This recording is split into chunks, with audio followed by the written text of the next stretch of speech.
Hello guys, it's your girl here again. Let's make these sleeves together. First you need your basic sleeve pattern.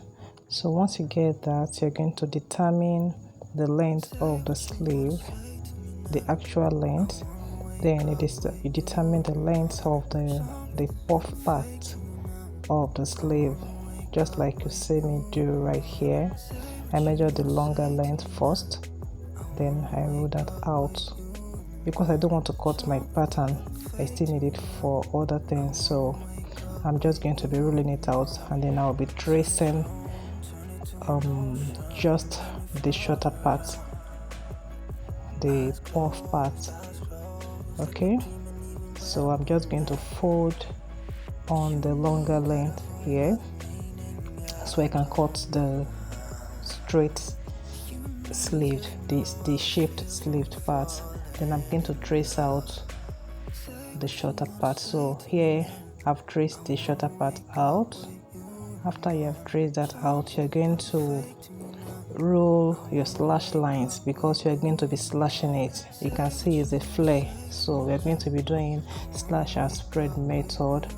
So I'm going to be slashing it as you see me do here. So after all the slashing, I'll be doing the spreading off camera, spreading of the pattern and the cutting of the pattern. I'll be doing that off camera. I didn't remember to cover that part, but I'm going to be showing you the sewing process.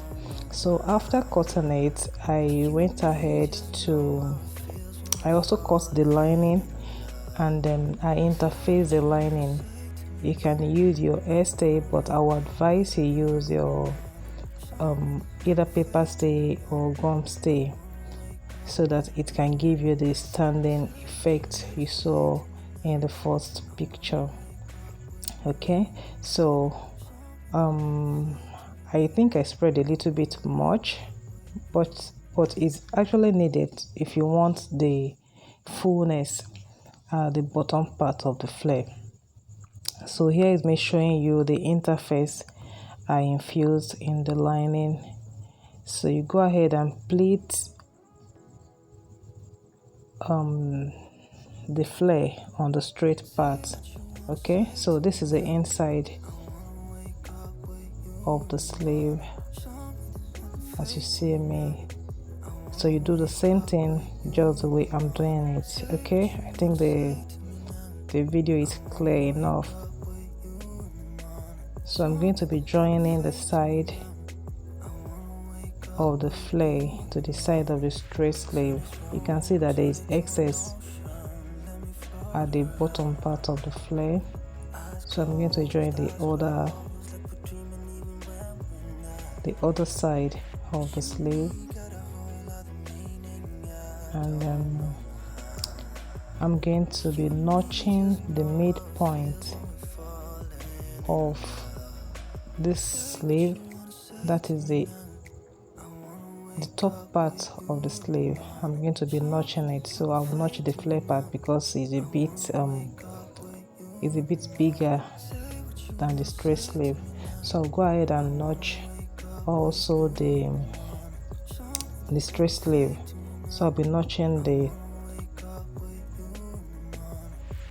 upper part. You can call that part the top arm area. Then you pin as you see me do. So you pin, so whatever excess you have, you're going to be pleating it at the upper part of the sleeve, and then you go ahead and pin the other side. So after pleating, you're going to be sewing it down so that your sleeve can stay in place for you. Whatever excess you have, you're just going to pleat it. I wish I have more excess here. Okay, I wish I had more excess here so that the upper part can be a bit fuller, but this will still do the magic we want to create. So you're going to sew it down. Don't mind the folding, it's necessary for you to see what I'm doing, so don't mind the wrinkled part. is going to be straightened out by the time I'm done sewing. So I'm almost at the end, so you sew it like that. Okay,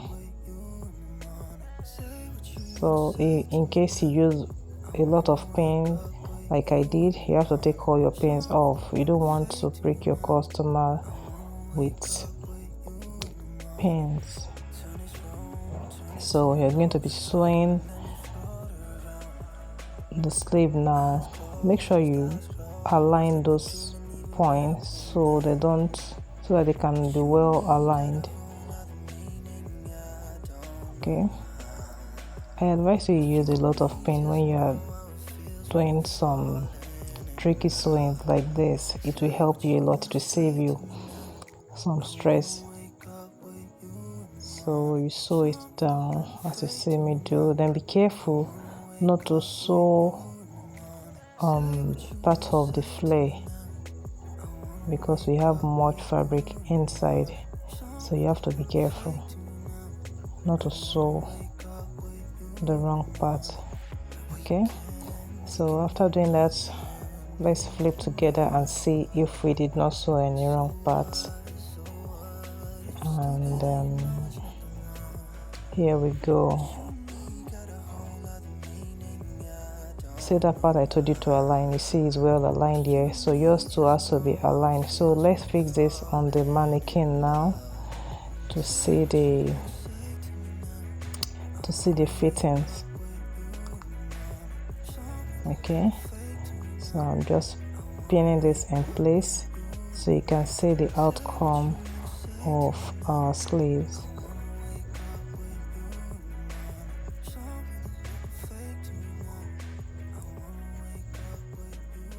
We are almost done.